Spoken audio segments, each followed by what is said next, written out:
What's up, everybody? We're back here at the Bellagio again, continuing that session from the last video. And first hand for the night, I'm going to wake up with ace jack offsuit in the big blind. We are playing 5-10 and there's no straddle on. Hijack is going to be opening to $30. And it does fold around to button and they're going to be putting in the flat. Small blind folds and being in big blind, I can close the action here. This time around, I'm just going to be putting in the call and take it to the flop. So we're going to be going three ways to a flop of 6, 4, king, 2 spades. Do have the ace of spades in my hand. Would be lovely to see a spade on the turn and another spade on the river to have the nut flush here. Maybe we can even just turn an ace to have top here with a decent kicker. And I do decide to put in the check, of course. Hijack, the pre-flop aggressor, actually puts out a bet of $40.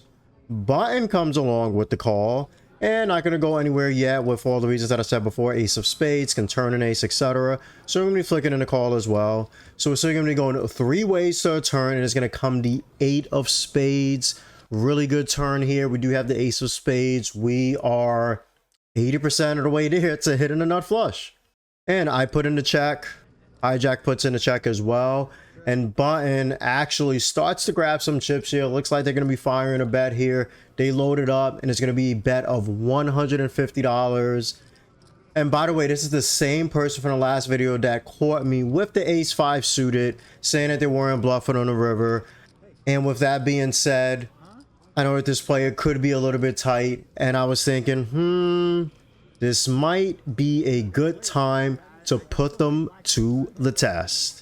And that's exactly what I'm going to be doing with the ace of spades in my hand. Don't have the flush yet, but we're going to be going for it. I'm going to be putting in a check Rizzle. Yes, that's sexy, beautiful check Rizzle. All the way up to $480, putting maximum pressure on both of my opponents. How often does somebody check raise turn in a multi-way pot? This is just super strong, even though I don't have a hand yet, but it's super strong, ladies and gentlemen. And hijack actually immediately mucks their cards. And button goes into the tank. And after roughly about 1 minute of deliberating, they actually do muck their cards. Person to my left actually lets me know that they folded pocket aces, which makes sense because they don't have the ace of spades because I have it in my hand. And with that being said, I wanted to show the table to bluff after this person who's to my right is definitely a type player. I flip over the cards. Here you go, here you go, here you go. So that's how you bluff, baby. That's how you bluff. That's exactly how you do it, ladies and gentlemen. And what do you think about this bluff? Did you like it? What a beautiful way to start off the video. Let me know what you think about it in the comments below.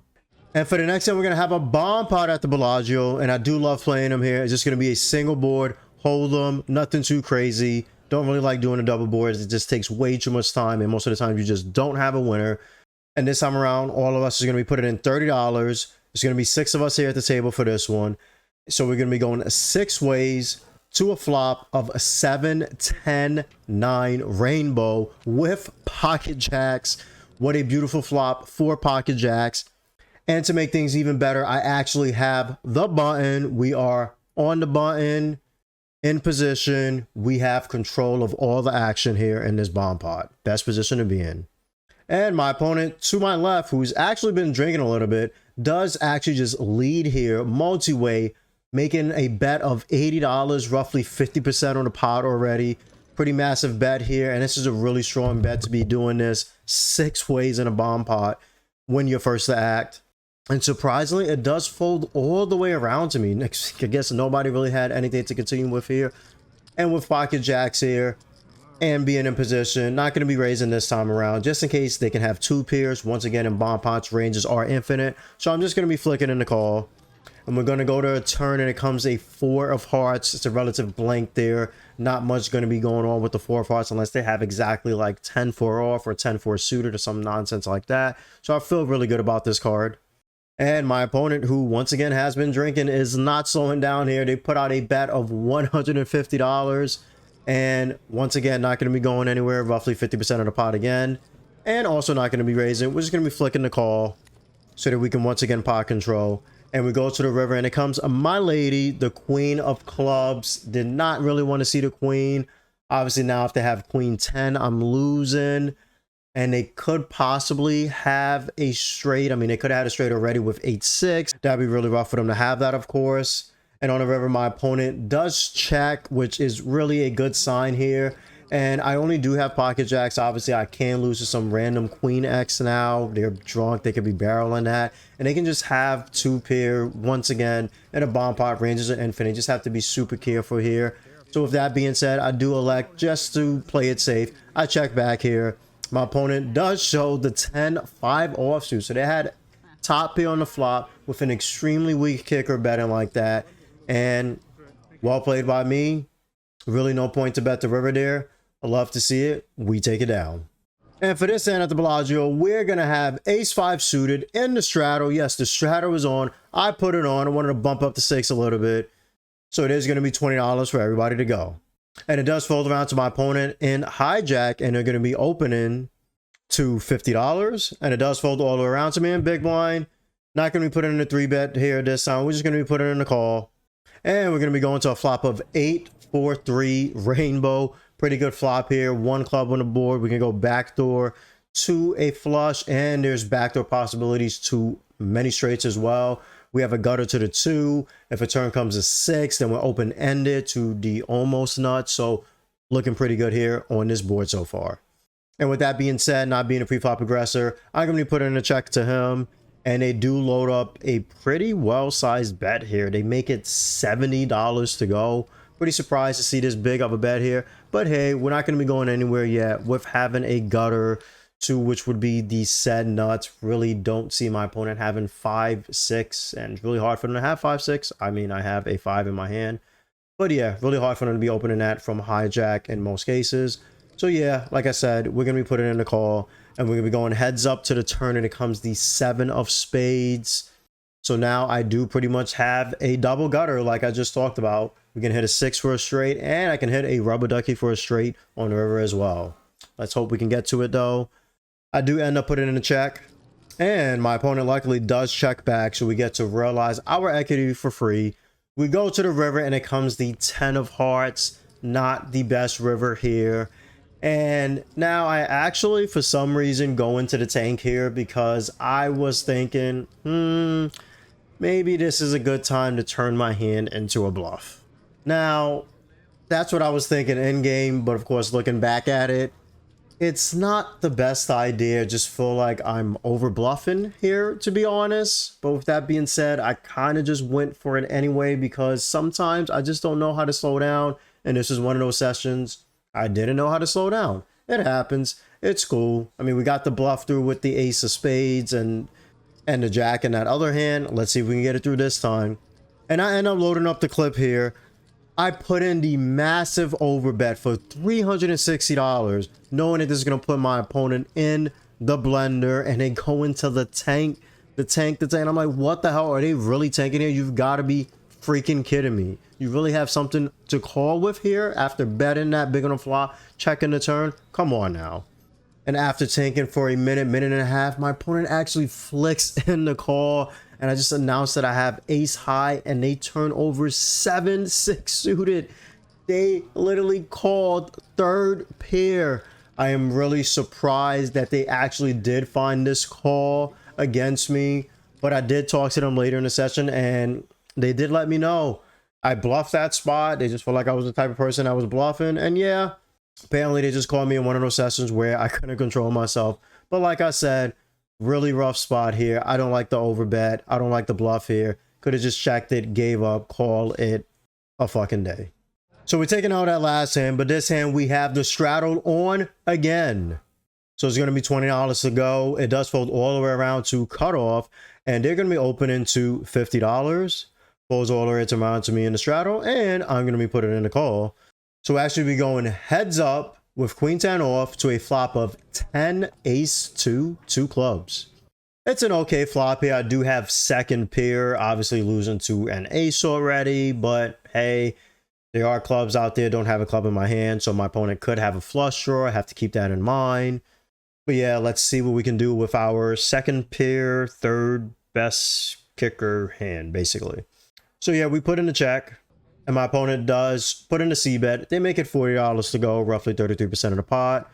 And nothing crazy to do here. Just going to be flicking in the call. Nothing much to talk about. And we go to a turn and it comes to 10 of spades. What a beautiful turn. I now have trips with basically the third best kicker. I'm only losing a king 10 and ace 10 is pretty much a boat now. Really hard to make boats in poker, ladies and gentlemen. And I put in the check and my opponent sees the board paired. They're a little bit worried. They're checking back here. And we go to the river and it comes the 8 of spades. A little bit rough of a river for the backdoor flush draw to get there. But I'm not really too worried about that. Gotta go for it here. Gotta be putting in a bet. And this is literally one orbit right after I just overbet bluffed everybody. Everybody saw that at the table. So I'm being consistent here.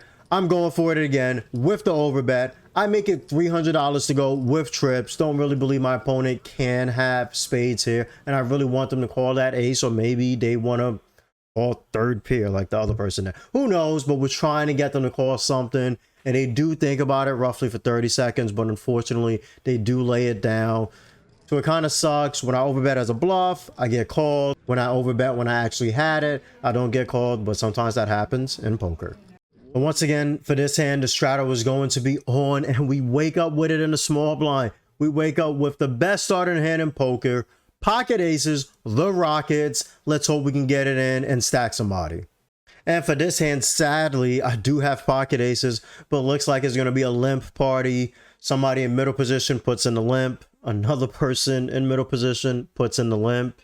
Cutoff is like, well, I might as well put in the limp. Then button has position and they say, well, everybody's doing it. I might as well just throw $20 in the middle. I'm like, you got to be kidding me. I have aces. Can somebody just raise so I can 3-bet and we can just inflate this pot already?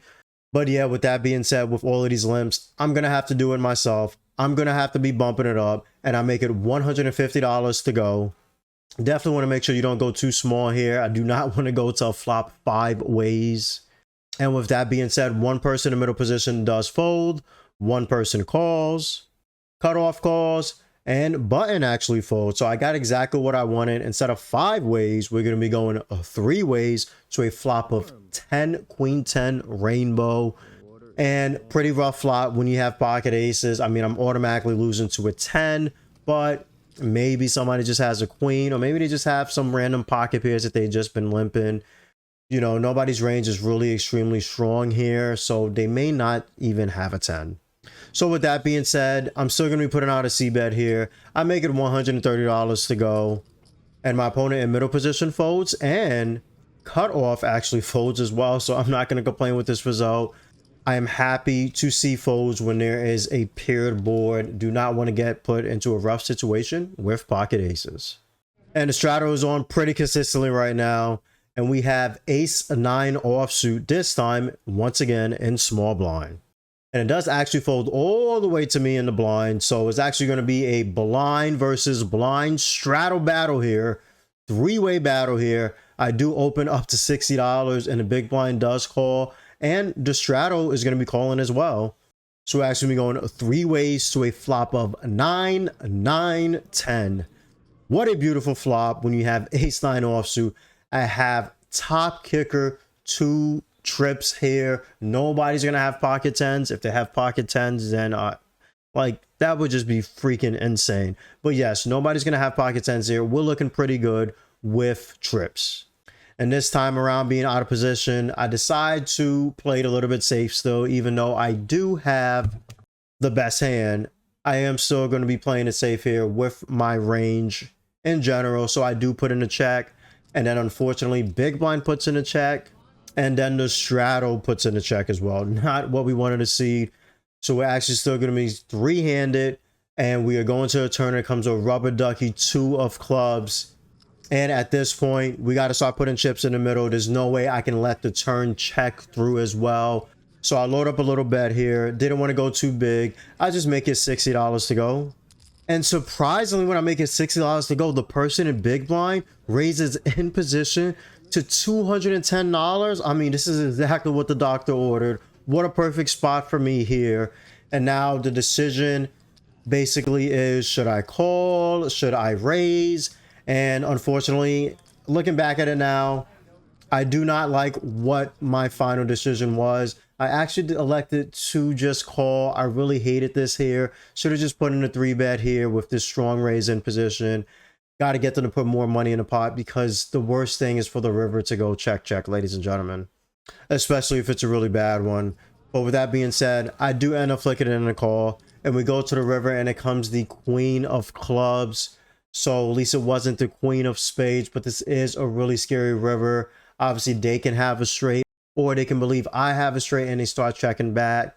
So I actually do, of course, put in the check, hoping that they fire some sort of bet. But unfortunately, they just check back. And I'm like, once they do, I already know I have the best hand. I flip over my ace-9 and they pretty much just muck. Really rough spot. Just don't like my turn play there at all. Must be my lucky day, because we are waking up with heat, ladies and gentlemen. I wake up with pocket aces again in hijack. Unfortunately, this time around, there's not going to be straddle on, so we're just going to be playing 5-10. And it does fold around to me in hijack, and I'm going to be opening $230. Unfortunately, nobody 3-bets, and it makes it all the way to big blind, and they're going to be flicking in the call. So we're actually just going to be going heads up to a flop of ace-10-10. We flop the stone cold nuts. I am just hoping my opponent has the 4th ace in the deck, or a 10, or they have some straight draw, and they turn the nuts. Not the actual nuts, but they believe it's the nuts. I got what I'm saying, right? Anyway, with that being said, my opponent does put it in a check, and I decide to lay the trap here. I just have this board just completely dominated and covered. So I decide to check back, see if my opponent can catch up a little bit this time. And we go to a turn and it comes the jack of clubs. Pretty decent turn here. My opponent could possibly have king queen. Maybe they have king jack, hands like that. Or once again, maybe they have jack 10. I mean, that would be beautiful, right? Just automatically playing for stacks at that point. But unfortunately, my opponent does check again. And when somebody checks 2 times, it's just like, oh man, it just... And hopefully they're trying to set a trap, but this is looking not good for me here. I do just put out a bet of $20 in the pot, and my opponent does at least come along with the call. We go to the river, and it comes the 2 of spades. Hopefully my opponent just has a flush now. I mean, there's so many things that they can have. They put in a check. I put out a bet of $100, and it just snap fold. And I'm like, damn, you got to be kidding me. So I do table my aces, let them know, come on, I wish I got some more chips. But hey, that happens sometimes. Can't always stack and win a lot of money with pocket aces. And now we're going to wake up with the best drawing hand, people love to call it, in poker. Ace-king offsuit in the straddle. $20 to go, ladies and gentlemen. And surprisingly, I keep having these big hands and it just keeps folding. Nobody's opening. It doesn't make it all the way around to actually small blind. And they decide to put in the limp. Big blind actually folds, and of course we're going to be bumping it up here. So I do ISO, and I make it $70 to go, and I do put in a call. So we're going to have a blind versus straddle action here. We're going heads up to a flop of 7, queen, 3, 2 diamonds. Have the ace of diamonds in my hand. Really good card to have here, and we do have 2 overcards. So even if my opponent does have a queen, we can still turn or maybe river them. And here my opponent does decide to put in a check, and I decide to put in a c-bet here with my ISO. I make it $80 to go, and my opponent says they're going to be putting in a call. They flick it in, and we go to a turn, and it comes the ace of spades. And as soon as the ace of spades hits the board, my opponent just donks and leads for $120. Are you kidding me? What is this donk? What does this mean? And in game, I was very surprised to see it, but I had some history with this opponent for the past hour, hour and a half. They basically never bluffed in their entire life. When I mean they never bluffed, they never bluffed. They always had it. They literally sat at the table with $1,500 and they ran up their stack to $5,000. I kid you not, in like the span of 30-45 minutes. It's the most insane run I've ever seen. And with that being said, with them donking, I actually did get a little bit worried. Versus another opponent, I would have played this differently. But versus against them, they just haven't bluffed or shown anything. They just have it. Nuts. It's just been insane. So with that being said, this time I do just elect to flick in the call in position. And we go to a river and it comes the 3 of spades. And even with the 3 of spades coming, diamonds did brick out. Not the craziest card here. I mean, if my opponent has a 3, that would be literally insane. It wouldn't make any sense because they've just been having strong hands the whole day. And with that being said, my opponent does put out a bet and they continue their donking. They make it $300 to go. And I'm like, you've got to be kidding me. I actually have a little bit of table banter with them. And I said, there's no way you have a 3 here. Like, there's just no way. Makes no sense. Impossible. You're not going to have a 3. I end up flicking in the call. And they turn over and table 5-3 offsuit. Are you fucking kidding me? How the hell does this person who's been playing the best of the best hands, always having the nuts of everything, just have 5-3 offsuit and starts donking on the ace? Like, come on now. Are you kidding me? What is this nonsense? What is poker?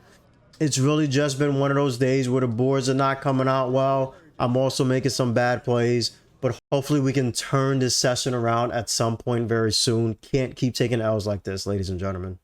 And a couple of hands later, I wake up with it again. Ace King offsuit. Best drawing hand in poker. Let's hope I can actually win and not randomly get sucked out on the river again.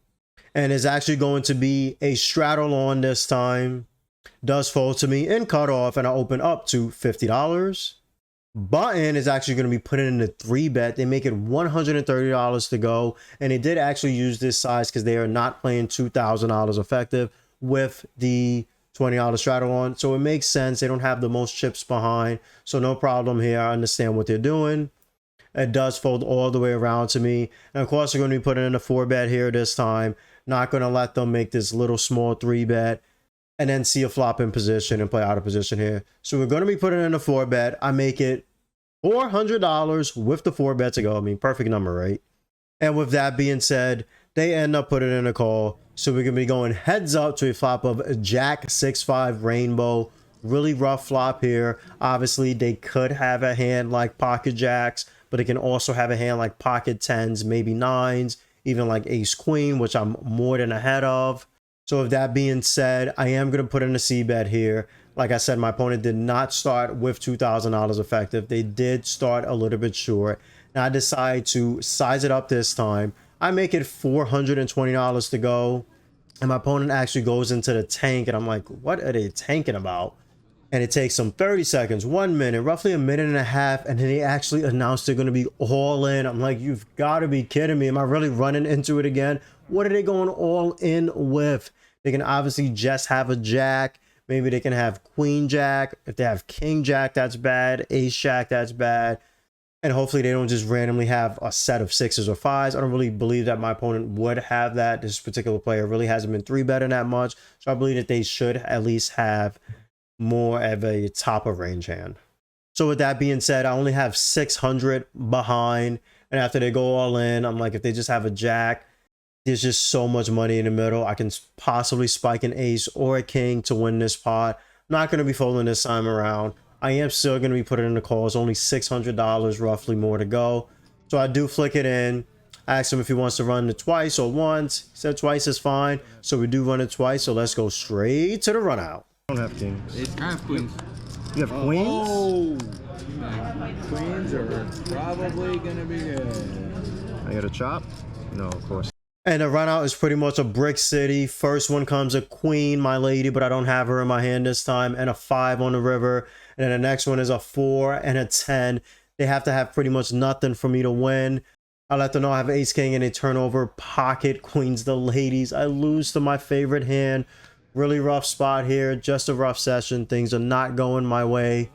Once again, what can you do? Sometimes it's just not your day. Has it not been your day recently? If so, let me know how that session went, what went wrong in the comments below.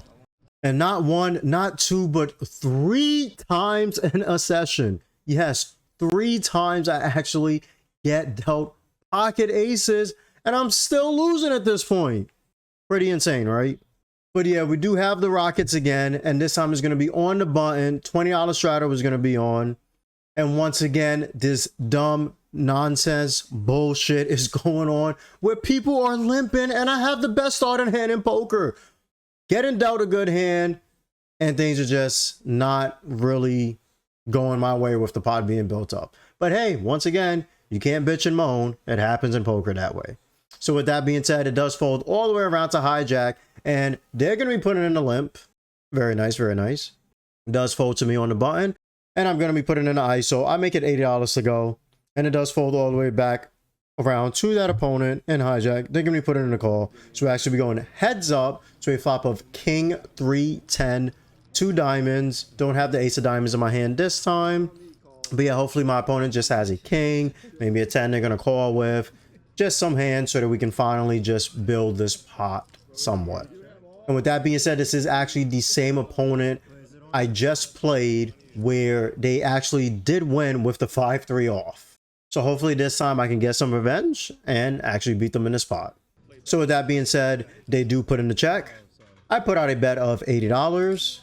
My opponent puts in the call, and we go to a turn, and it comes the king of spades. Board is pairing up already. Now it's not good if my opponent does have a king in their hand, but they do end up putting in the check, and now there are exactly 2 flush draws on board at that. So there's a lot of draws out there. There's a lot of things I'm losing to at this point. So I am going to chill a little bit. We're going to pot control. Hopefully we get a blank on the river. I put in a check, and I do not get my wish. It comes the 6 of spades. So the backdoor flush draw just got there, and I see my opponent is actually grabbing chips, and I'm like, you've got to be kidding me. They ended up putting out a bet of $200, and I actually, surprisingly, I go into the tank because I'm like, you've got to be kidding me. Are they really going to beat me again? And this is just one of those examples of when you like lose to a player so often in so many hands and you keep seeing them have it, it kind of messes with your mind, and you end up not wanting to make standard normal calls that you probably should make majority of the time. I know you have to find some folds, but yeah, in this spot with this limp pot, I just should be calling this almost always. So with that being said, I did end up taking for about a minute, but I end up talking myself into it. I do end up flicking in the call, hoping that they have a bluff, because I'm like, I have aces, and they end up turning over 10-6 offsuit. So they did limp call something extremely bad out of position again to my ISO. So now I'm starting to actually be able to put this player on a different range compared to what he was doing the first hour he was at the table. Guess it was just a card rack, and now things are starting to clear up. The clouds are opening, the sky is coming through, the sun is shining. I am finally starting to understand how this player is playing. And come on, I just got dealt pocket aces 3 times. I know that's kind of a luck box for a session, and I'm still losing. So because of that, would appreciate it if you can help me feel a little bit better about this session, how it's been going. You can smash that sub button. And we got a juicy one for you here. Straddle is on once again, and I have ace queen offsuit in the straddle. Just been playing a lot of these ace king and ace queen hands today, and pocket aces.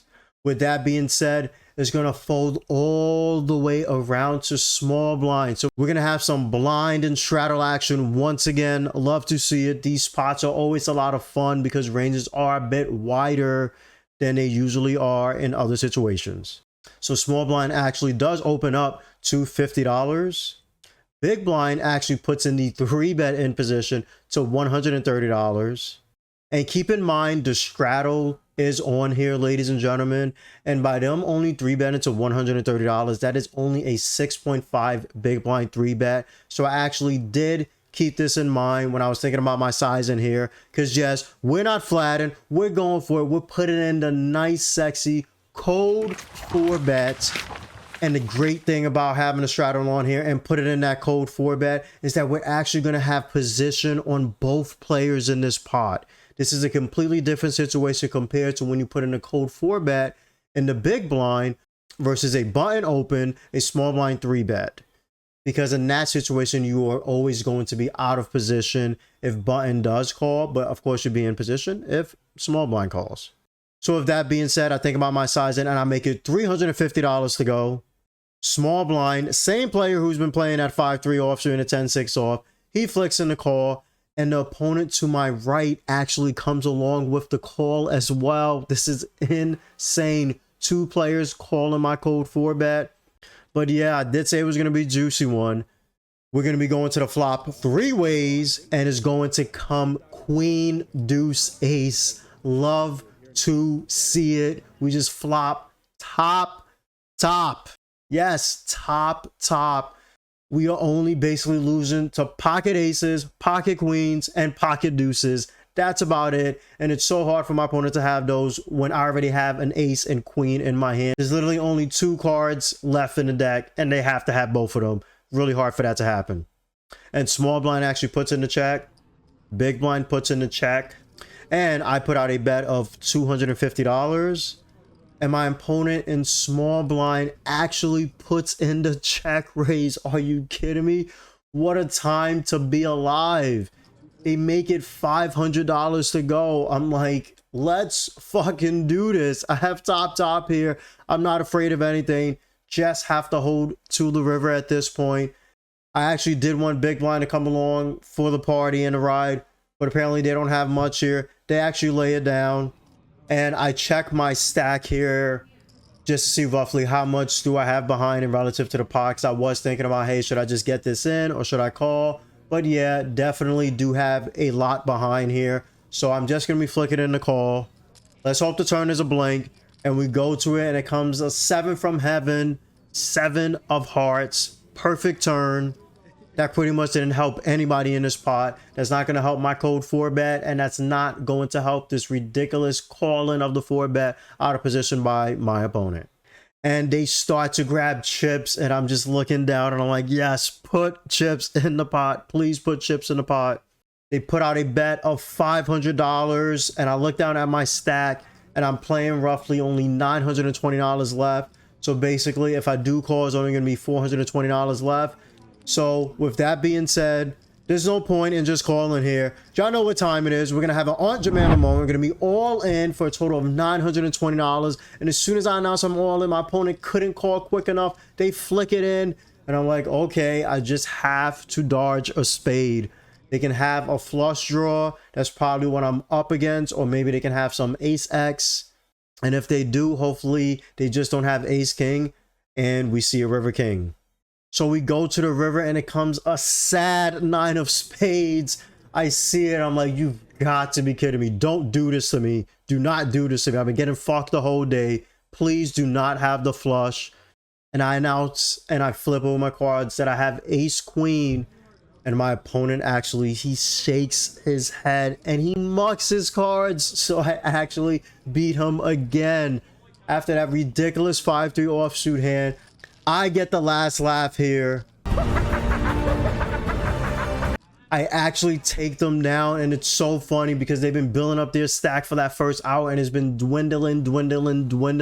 They've gone from 1,500 to 5,000 or so, and now after I stack them for so much money, they actually only have roughly 1,500. So they're back to their starting stack.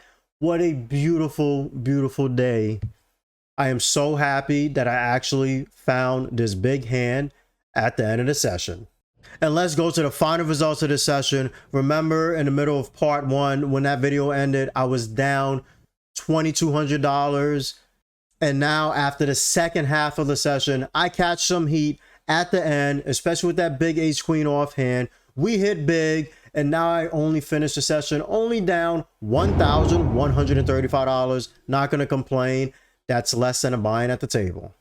And if you enjoyed part 2, make sure you check out part 1 of this same session at the Bellagio, because it does have some crazy, insane hands and some crazy, insane pots.